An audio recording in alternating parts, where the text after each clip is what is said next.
that the inequality is fixable and the insecurity is manageable. We're going to really have to go some in the 21st century to see political violence claim as many innocent lives as it did in the 20th century. Keep in mind, you had, 12 million people killed in World War I, somewhere between 15 and 20 million in World War II, 6 million in the Holocaust, 6 million Jews, 3 million others, 20 million in the political purges in the former Soviet Union between the two world wars and one afterward, 2 million in Cambodia alone, millions in tribal wars in Africa, an untold but large number in the Chinese Cultural Revolution. I mean, we're going to have to really get after it if you expect your generation to claim as many innocents from political violence as was claimed in the 20th century. The difference is you think it could be you this time because of the interdependence of the world. So yes, it's insecure, but it's manageable. It's also an unsustainable world because of climate change, resource depletion, and the fact that between now and 2050, the world's supposed to grow from 6.5 to 9 billion people, with most of the growth in the countries least able to handle it under today's conditions, never mind those. That's all fixable too. So is climate change a problem? Is resource depletion a problem? Is poverty and the fact that 130 million kids never go to school and all this disease that I work on a problem? You bet.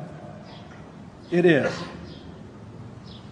But I believe the most important problem is the way people think about it and each other and themselves.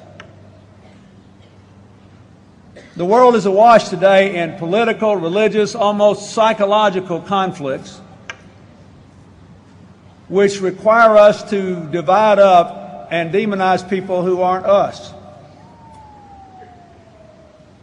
And every one of them, in one way or the other, is premised on a very simple idea: that our differences are more important than our common humanity.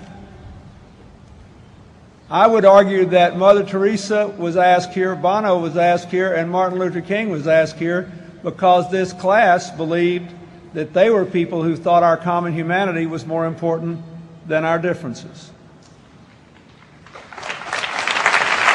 And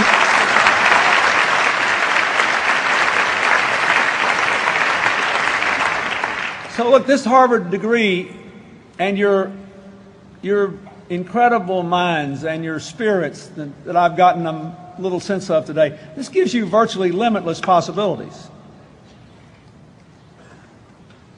But you have to decide how to think about all this and what to do with your own life in terms of what you really think. I hope that you will share Martin Luther King's dream, embrace Mandela's spirit of reconciliation, support Bono's concern for the poor, and follow Mother Teresa's life into some active service. Ordinary people have more power to do public good than ever before because of the rise of non-governmental organizations, because of the global media culture, because of the internet, which gives people of modest means the power, if they all agree, to change the world. When former President Bush and I were asked to work on the tsunami before we did the Katrina work, Americans, many of whom could not find the Maldives or Sri Lanka on a map, gave $1.2 billion to tsunami aid. 30% of our households gave, half of them gave over the internet. Which means you don't even have to be rich to change the world if enough people agree with you. But we have to do this. Citizen service is a tradition in our country about as old as Harvard, and certainly older than the government. Benjamin Franklin organized the first volunteer fire department in Philadelphia 40 years before the Constitution was ratified. When de Tocqueville came here in 1835, he talked, among other things, about how he was amazed that Americans just were always willing to step up and do something, not wait for someone else to do it. Now we have in America 1,010,000 non-governmental groups, not counting 355,000 religious groups, most of whom are involved in some sort of work to help other people. India has 1 million registered, over 500,000 active. China has 280,000 registered and twice that many not registered because they don't want to be confined. Russia has 400,000, so many that President Putin is trying to restrict them. I wish he wouldn't do that, but it's a high-class problem. There were no NGOs in Russia or China when I became president in 1993.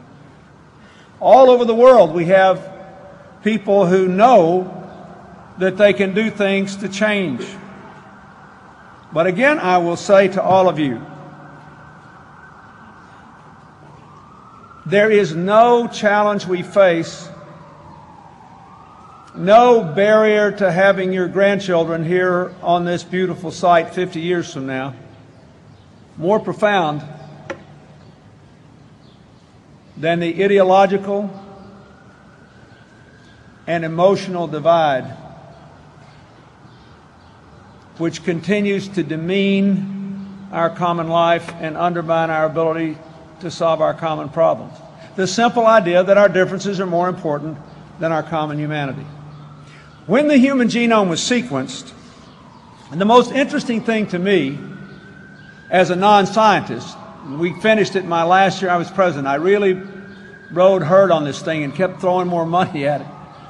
The most interesting thing to me was the discovery that in this human beings with their 3 billion genomes are 99.9% identical genetically. So if you look around this vast crowd today at the military caps and the baseball caps and the cowboy hats and the turbans, if you look at all the different colors of skin, all the heights, all the widths, all the everything, it's all rooted in 0.1% of our genetic makeup.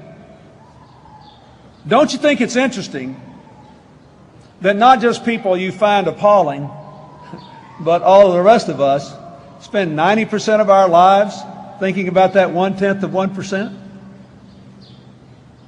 I mean, don't we all?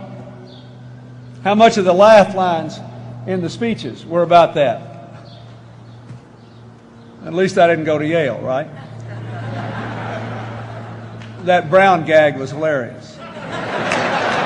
Right? All those things. But it's all the same deal, isn't it? I mean, the intellectual premise is that the only thing that really matters about our lives are the distinctions we can draw. Indeed, one of the crassest elements of modern culture, all these sort of talk shows and even a lot of political journalism that sort of focus on this kind of shallow judgmentalism that try to define everybody down by the worst moment in their lives. And it all is about, well, no matter how, whatever's wrong with me, I'm not that. And yet, you ask Martin Luther King, Mother Teresa, and Bono to come here. Nelson Mandela is the most admired person in the world. I got tickled the other night. I wound up at a restaurant in New York with a bunch of friends of mine, and I looked over at 2 tables away, and there was Rush Limbaugh, and who said a few mad things about me. So I went up and shook hands with him and said hello and met his dinner guest. And I came just that close to telling him we were 99.9% the same. But I didn't want to ruin the poor man's dessert, so I let it go. Now, we're laughing about this, but next month I'm making my annual trek to Africa to see the work of my AIDS and development projects and to celebrate with Nelson Mandela his birthday. He's 89. Don't know how many more he'll have. And when I think that I might be 99.9% the same as him, I can't even fathom it.